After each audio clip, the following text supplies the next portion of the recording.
Selamat datang lagi nih di penyelaman mendalam kita. Kali ini fokusnya seru banget, energi manusia. Gimana sih orang-orang di sekitar Anda itu bisa jadi kayak charger, tapi kadang malah bikin drop banget. Nah, sumber kita kali ini kita ambil dari buku Feel Good Productivity ya. Ada bab yang khusus ngebahas soal orang gitu. Misi kita ya buat ngebongkar cara jitu, ngenalin sama ngebangun hubungan yang oke, yang bikin Anda produktif tapi juga happy. Siap ya? Oke deh, kita bedah yuk. Konsep pertama nih, ada pendorong sama penguras energi. Betul, betul. Jadi pendorong energi ini, gampangnya orang yang abis kita ngobrol sama dia tuh rasanya kayak, wah semangat lagi, termotivasi, dapat ide baru mungkin. Ciri-cirinya ya biasanya optimis, dengerinnya enak gitu, empatik, ngasih dukungan tulus, terus ikut seneng juga kalau kita berhasil. Ini bukan sekedar, cocok jak, bukan. Tapi lebih kesadar gitu loh. Interaksi sama si A ini kok bikin baterai mental kita keisi ya. Nah itu yang bisa kita kelola sebenarnya. Menarik. Jadi kuncinya di kesadaran kita ya soal dampaknya. Oke, terus lawannya nih, si penguras energi di bukunya disebutnya vampire energi. Wah, serem amat ya kedengarannya. Ada cara ampuh nggak sih buat ngatasinnya? Apalagi kalau ya orang dekat gitu? Nah itu dia, krusial banget. Penguras energi ini, cirinya tuh sering ngeluh, tapi nggak ada solusi. Kritik tapi pedes doang, nggak ngebangun. Terus kayak nyedot perhatian gitu, bawaannya negatif melulu. Pasti pernah ngerasain kan? Habis ngobrol sama dia, kok malah capek ya kita? Sumbernya ngasih beberapa strategi nih. Pertama, coba kenali polanya. Dia tuh biasanya gimana sih? Terus yang penting banget, berani pasang batasan. Ini buat kesehatan mental Anda juga loh. Bisa jadi, ya batasi waktu ngobrolnya. Ada juga teknik unik, namanya grey rock. Jadi kita kasih responsnya tuh datar aja, minimalis, biar nggak mancing negativitas dia. Emang sih lebih tricky kalau itu atasan atau keluarga ya, tapi prinsip batasannya tetap perlu. Mungkin caranya aja beda. Komunikasi lebih tegas gitu, soal apa yang bisa dan nggak bisa kita terima. Dan selalu, habis interaksi gitu, penting banget buat self-care. Oke, paham. Jadi ada strateginya ya, nggak pasrah aja gitu. Nah, dari ngelola energi personal ini, terus sumbernya ngajak kita lihat yang lebih luas nih, lingkungan. Di sini muncul konsep find your scene sama Scenius. Nah ini kayaknya menarik banget nih, bisa dijelasin lagi nggak? Bisa, bisa. Jadi Scenius itu istilahnya Brian Eno. Gabungan dari scene, kayak lingkungan gitu, sama genius. Tapi ini bukan cuma tempat ngumpulnya orang pinter doang ya, tapi lebih kayak ekosistem. Komunitas yang saling dukung. Tempat ide-ide itu bisa ketemu, bisa tabrakan tapi positif gitu. Orang saling dorong, kolaborasi. Hasilnya ya inovasi bareng-bareng yang mungkin susah kalau sendirian. Contohnya kayak Vienna zaman Mozart, Silicon Valley dulu, Harlem Renaissance. Yang ditekankan di sini tuh aspek kolektif sama suportifnya itu loh. Lingkungan kayak gini tuh bener-bener bisa bikin kemajuan lebih cepat karena idenya ngalir, dukungannya ada, sesuatu yang bisa Anda cari atau bahkan ikut bangun. Ikut bangun Scenius, wah kedengerannya keren tapi kayaknya nggak gampang ya. Gimana caranya biar orang di dalamnya tuh beneran saling dukung, nggak malah sikut-sikutan gitu? Nah, pas banget pertanyaannya. Ini nyambung ke konsep berikutnya, pola pikir kamarat. Ini soal ngubah cara pandang kita di tim atau kelompok. Jadi, alih-alih lihat teman kerja atau anggota tim itu saingan, kita lihat mereka sebagai kawan seperjuangan. Ya, kamarat lah, yang tujuannya sama. Sumbernya bahkan ngasih data loh, katanya tim yang punya tujuan bareng yang jelas itu 40% lebih termotivasi. Dan rasa kekameradan ini bikin anggota tim lebih engage, lebih terlibat. Wah, 40% itu gede juga ya. Tapi kan seringnya kita ya secara alami gitu, malah kejebak mikir kompetisi ya. Gimana cara praktisnya numbuhin rasa kamarat ini kalau gitu? Caranya itu dimulai dari hal-hal yang mungkin kelihatan kecil tapi konsisten. Misalnya, fokus ke tujuan bareng bukan siapa yang paling hebat. Terus, rayain sukses tim sekecil apapun itu. Kalau ada teman yang lagi susah, ya tawarin bantuan, dukung. Bagi-bagi ilmu atau sumber daya, jangan pelit. Ini ngebangun trust, kepercayaan. Itu fondasi penting buat kolaborasi ala kamera tadi. Oke, masuk akal. Jadi dari lingkungan yang suportif, pola pikir kolaboratif, ada satu lagi nih konsep kuncinya. Menemukan sinkronisitas. Ini maksudnya apa lagi nih? Sinkronisitas di sini tuh maksudnya kita terlibat dalam aktivitas yang ada ritmenya atau tindakan yang dilakuin bareng-bareng, bersamaan. Mungkin kedengarannya sepele ya, tapi efeknya ke hubungan antar orang tuh gede banget. Ada studi dikutip di buku itu, katanya orang yang ngelakuin aktivitas sinkron simple aja, kayak ngetuk-ngetuk jari ngikutin irama bareng gitu, mereka 67% lebih mungkin saling bantu setelahnya. Kenapa bisa gitu?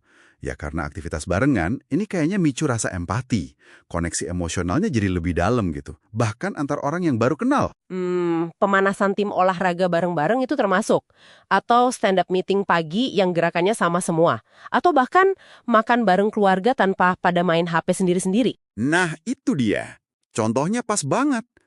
Kalau kita tarik ke gambaran besarnya, sinkronisitas ini bukan sulap ya, tapi emang respons biologis dan psikologis kita terhadap kebersamaan dalam aksi. Sumber ini negasin kalau kita tuh bisa nyiptain momen-momen sinkron ini secara sengaja. Buat apa? Ya buat nguatin ikatan tim atau komunitas, nggak nunggu klik aja gitu. Oh, jadi bisa dirancang ya?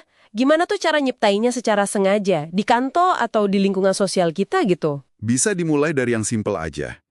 Misalnya, meeting dimulai pakai icebreaker singkat yang ada gerakan atau respons barengnya. Atau bikin ritual tim rutin. Mungkin yel-yel pendek atau ngerayain kemenangan kecil mingguan bareng. Bisa juga koordinasiin waktu istirahat biar bisa ngobrol santai bareng. Bahkan, pakai musik latar yang ritmenya pas waktu kerja kelompok katanya bisa bantu juga. Intinya sih, ada kesamaan dalam aksi, sekecil apapun itu. Oke, jadi kalau dirangkum nih ya, intinya buat Anda, para pendengar, energi relasional itu penting banget dan bisa loh kita kelola secara sadar. Kenali siapa aja pendorong energi di sekitar Anda, terus ya pinter-pinter batasi interaksi sama yang penguras energi. Tapi lebih dari itu, coba cari atau bangun skenius Anda sendiri. Lingkungan yang suportif tuh penting, terapin juga tuh pola pikir kamrat pas lagi kerja bareng. Dan jangan lupa ciptain momen-momen sinkronisitas buat bikin hubungan makin rekat. Ini semua kunci biar produktifnya enak, kerasa baik gitu. Ini jadi nimbulin satu pertanyaan penting ya buat Anda renungkan. Kalau kita udah tahu nih betapa kuatnya efek sinius, kamarat, sama sinkronisitas buat energi dan kolaborasi, pertanyaannya, seberapa sengaja sih Anda saat ini ngerancang interaksi sama lingkungan sosial Anda? Udah aktif ngebangunnya? Atau ya masih ngebiarin gitu aja kejadian secara acak? Coba deh direnungkan. Sampai ketemu lagi ya di penyelaman kita berikutnya. Selamat datang kembali di The Deep Dive. Ya, sesi di mana kita sama-sama gali lebih dalam sumber-sumber Anda buat nemuin intisari yang paling oke. Hari ini, kita mau lihat nih, gimana sih interaksi sosial itu bisa jadi sumber energi kita.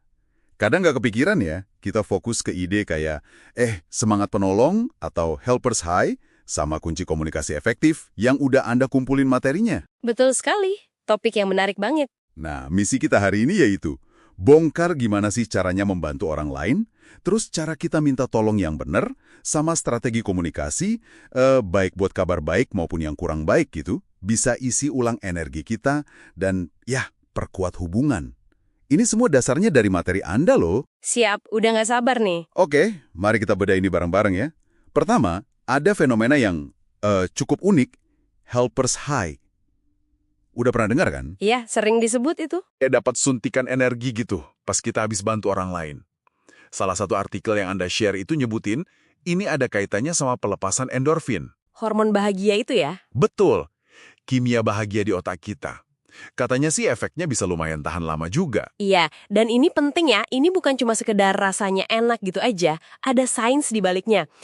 Konsep kayak random acts of kindness atau tindakan kebaikan acak, itu cara paling gampang buat micu helpers high ini di keseharian Anda. Oh, jadi nggak perlu yang muluk-muluk ya? Nggak perlu sama sekali, contohnya simple aja, kayak yang ada di catatan Anda itu, bikinin kopi buat rekan kerja, atau ya sekedar senyum tulus pas papasan di jalan, itu udah bisa banget. Sesimpel itu ya? Iya, yang menarik di sini tuh, riset yang Anda kumpulkan itu nunjukin kalau tindakan kecil kayak gini punya efek domino loh. Efek domino. Maksudnya gimana tuh? Jadi, satu kebaikan kecil itu bisa memicu kebaikan-kebaikan lain di sekitarnya. Kayak nular itu menciptakan gelombang positif. Keren kan? Iya juga ya. Oke, itu tadi dari sisi memberi bantuan. Nah, sekarang kita lihat sisi sebaliknya. Minta bantuan. Ini ada efek Benjamin Franklin. Agak aneh mungkin ya kedengarannya. Haha, iya, memang agak berlawanan sama intuisi ya. Intinya kan kalau kita minta tolong ke orang lain, asal mintanya benar ya, spesifik, nggak ngerepotin banget, itu justru bisa bikin orang yang kita mintai tolong jadi lebih suka sama kita. Aneh nggak sih? Persis. Tapi ada penjelasan psikologisnya. Materi Anda kan juga bahas tuh, ini ada hubungannya sama yang namanya cognitive consistency. Kognitif konsistensi. Oke, gimana tuh? Jadi waktu seseorang bantu Anda, otak mereka tuh kayak nyari alasan. Kenapa ya saya mau luangin waktu buat orang ini? Nah, salah satu cara otak biar konsisten antara tindakan, membantu, dan perasaan adalah dengan mikir, oh pasti karena saya menghargai atau suka sama orang ini. Jadi tindakan sama perasaannya nyambung. Oh, jadi kayak pembenaran internal gitu ya. Menarik, menarik. Betul, mereka juga jadi kayak punya investasi emosional kecil gitu ke Anda. Pengen lihat Anda berhasil.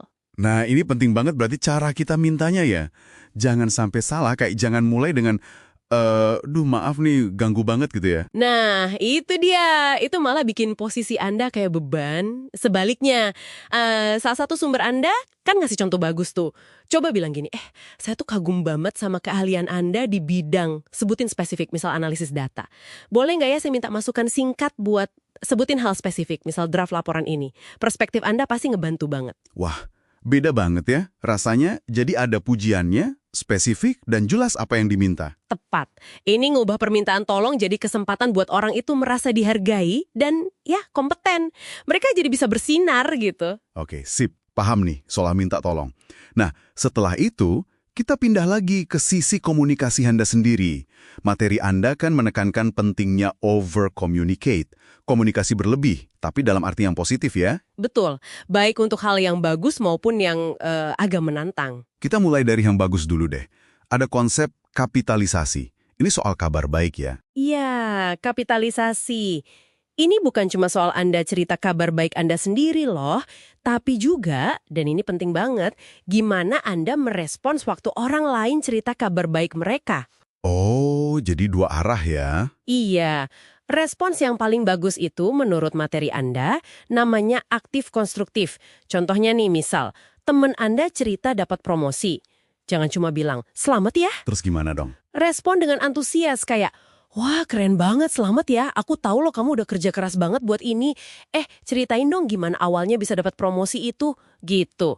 Respons kayak gini tuh bikin orang merasa pencapaiannya diakui, divalidasi. Dan ini terbukti banget memperkuat hubungan. Masuk akal. Jadi ikut senang beneran gitu ya? Persis. Nah, ini bagian yang menurut saya sangat menarik nih. Gimana kalau komunikasinya soal hal yang kurang baik? Over-communicate the not so good. Sumber Anda kan ngenalin konsep radical candor. Radical candor. Kedengarannya agak keras ya. Apa ini? Maksudnya jujur brutal gitu aja? Nah, itu dia, sama sekali bukan. Radical candor itu, seperti yang dijelasin di riset Anda, punya dua pilar penting. Satu, care personally. Anda harus nunjukin kalau Anda beneran peduli sama orang itu sebagai manusia. Oke, peduli dulu. Iya. Baru pilar kedua, challenge directly. Berani ngasih masukan atau kritik secara langsung, jelas, nggak bertele-tele. Kuncinya itu di keseimbangan dua ini, peduli tapi juga tegas. Gimana caranya biar seimbang? Biar nggak kedengeran kayak nyerang atau ngehakimin gitu. Ada kerangka kerja yang bagus tuh dari sumber Anda, SIT-ation, behavior, impact. Situasi, perilaku, dampak. Oke, gimana tuh prakteknya? Jadi, Anda mulai dengan nyebutin situasinya dulu, spesifik dan objektif. Lalu deskripsikan perilakunya yang Anda amati, ya bukan asumsi atau interpretasi Anda. Terus, jelaskan dampaknya secara nyata. Contoh yang Anda kasih soal rekan yang sering telat rapat itu bagus banget. Oh iya, yang itu ya. Coba kita breakdown. Misalnya gini, nama rekan, aku tuh peduli banget sama kontribusi kamu di tim kita, ini care personally. Nah, aku perhatiin nih, dalam 3 rapat terakhir, kamu masuknya sekitar 15-20 menit setelah mulai. Ini situation, spesifik. Akibatnya, kita jadi perlu ngulang beberapa poin penting dan diskusinya jadi agak kurang efisien. Ini behavior and impact, fokus ke fakta. Kedepannya bisa nggak ya diusahakan hadir tepat waktu, atau mungkin ada kendala yang bisa aku bantu cari solusinya? Ini challenge directly plus fokus ke solusi. Wah, jelas banget ya alurnya. Fokus ke perilaku dan dampaknya, bukan nyalahin orangnya. Terus ada tawaran bantuan juga. Betul, itu inti dari radical candor, peduli dan langsung.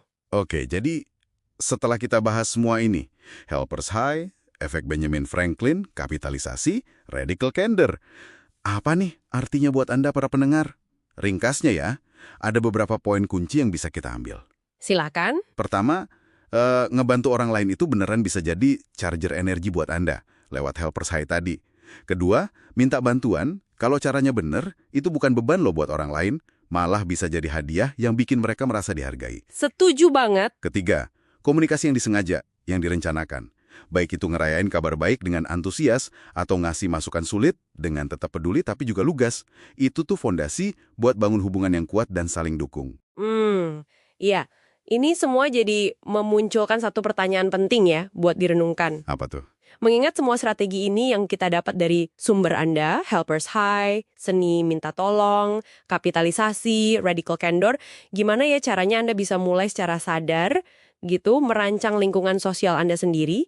Gimana caranya biar lingkungan itu jadi sumber energi yang konsisten? Bukan cuma buat diri Anda aja, tapi juga ikut berkontribusi buat energi positif orang-orang di sekitar Anda juga. Itu tantangannya. Wow, pertanyaan reflektif yang bagus banget buat penutup. Terima kasih banyak sudah berbagi wawasannya. Sama-sama. Dan terima kasih juga untuk Anda yang sudah bergabung dalam sesi Deep Dive kali ini. Sampai jumpa di sesi berikutnya.